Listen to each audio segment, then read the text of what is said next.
Right. Now, I was also hearing things about, since the CBA isn't even in place and there really isn't technically a union, this whole deal is sort of illegal under antitrust law. Is that right?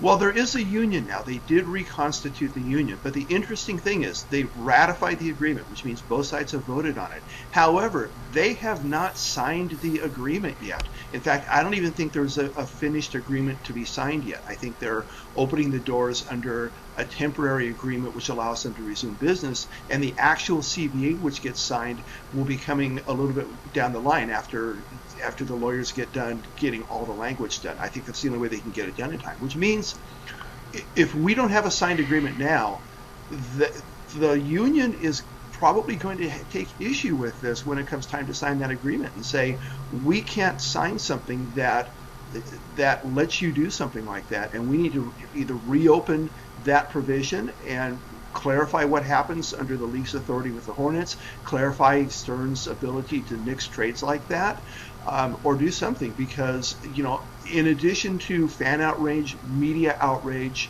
front office outrage, I'm hearing about a lot of player outrage. Not only Chris Paul, not only guys who wanted to be in LA, not just guys like Lamar Odom who didn't want to leave but were hurt in this process, but all the players are enraged. They went through a lockout. They sacrificed a lot, and they're still being told by this league, who really put a lot of pressure on them, and they're tired. Now they're being told by the league, hey, you can't even have the ability to go to a team under the rules that we just agreed to. And I think the players aren't going to stand for that. Eric, are you shaking your head in a disagreement? No, I mean, it's just a mess. It's crazy that this is where we are, the first day in. I mean, not even the first day in, the 0 day. Yesterday, when the ink isn't even signed, there's nothing to go on. I mean, you could open up, in theory, doors to the whole season getting canceled. I don't think it would even come close to that. I don't think that Billy Hunter's going to take that strong of a position. But it is a bad situation. You have guys like Danny Granger writing on his Twitter feed things that are obscene about David Stern. I mean, it's not a good time.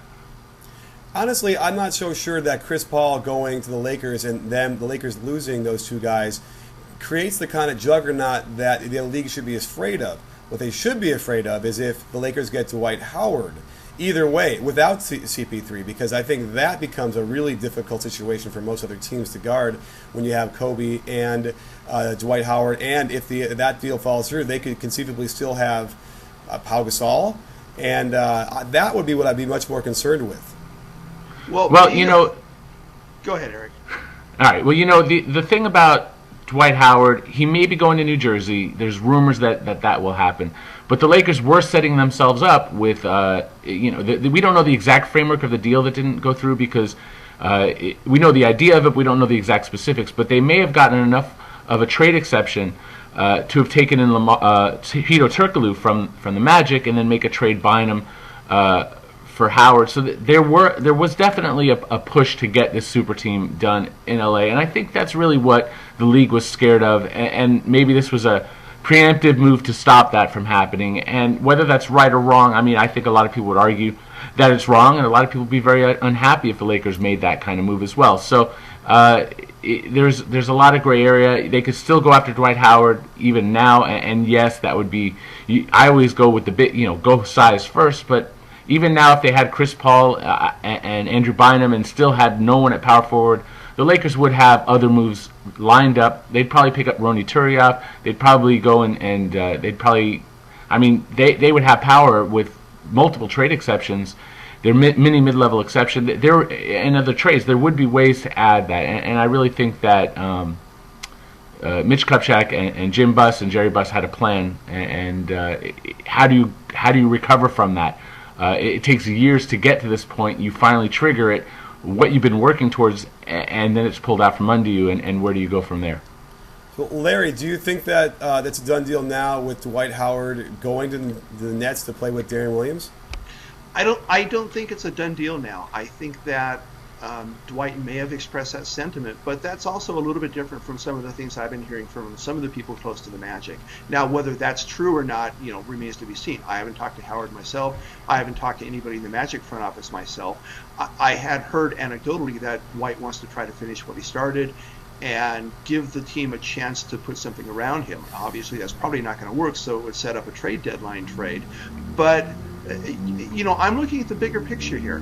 If they're going to nix this deal because the Lakers could conceivably trade for Dwight Howard, you're doing something on the fear of something that may or may not happen in the future. It's like arresting somebody for a crime they may or may not commit down the road. You can't do that.